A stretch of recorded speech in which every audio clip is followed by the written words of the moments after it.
Hey everyone, it's good to see you back once again, and let's roll another tutorial down. What do you say? Yes, so today I'm in a good mood and I'm all ready to spill the beans or let the cat out of the box, as they say. Well, today I'm going to let the secret out that would instantly up your game in writing by at least 10 times or maybe 5.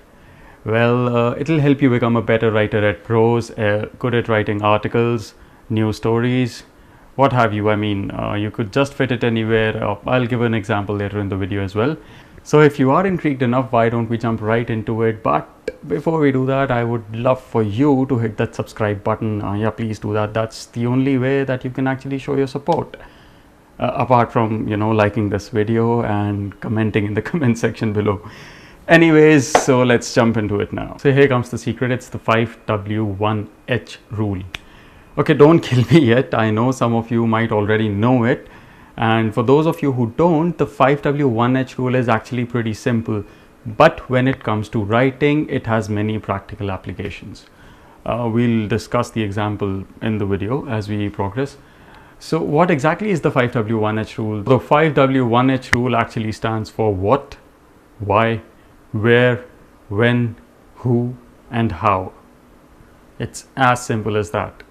These 6 simple questions will actually help you add value to the content you're writing, and they also form the backbone for any good article. Oftentimes it happens that once we've finished writing an article and we go back and read it, we feel it in our bones that there is some key element that is missing. So these 6 questions, once you apply them on the article, they will actually help you figure out what went missing and what is more that you can add. Okay, let's take an example here. Let's put this rule to use for a character sketch in a novel. Let's say that we have a character in mind whose name is Mike. He is in his mid-40s and he lives on a farm with his family. Now this doesn't exactly paint a good character sketch for Mike, right? I mean, there is not much information about Mike, what he does, where he goes, where is he from. So let's just take the first question. What is Mike like and what does he do for a living? Now we know that Mike lives on a farm, but doesn't necessarily make him a farmer. For all we know, he could be a government agent or an undercover spy who's working on a secret mission. That gives some depth to the character, don't you think? Now moving on to the next part. Why does Mike have a scar running down his right cheek? Or why are his eyes so cold always? Now this question could actually help you paint a better picture about Mike. You could actually jump into his past and bring out a story or an event that could make this character really intriguing. And this is the way to catch the reader's attention. The reader would be glued to the character and he would want to know more. So now the next question follows. Where is Mike actually from, or where does he go to every morning at 4?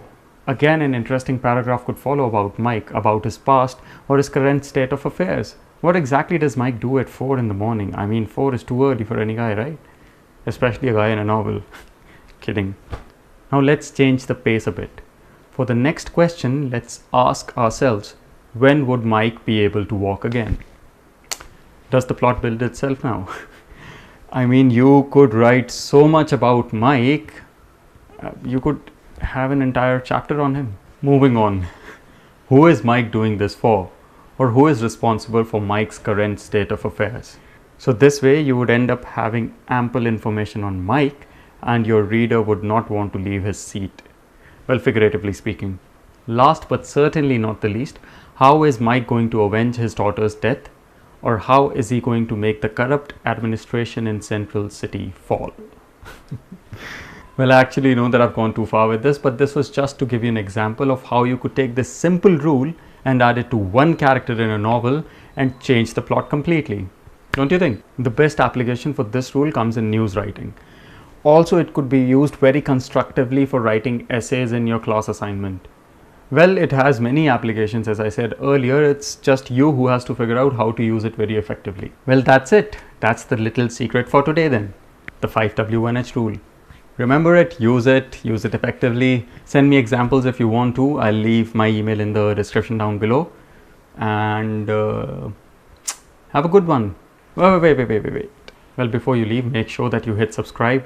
Smash that like button and do leave your suggestions in the comment section below. You could also suggest me content for the next tutorial if you wish, or if you need any insight on any particular topic.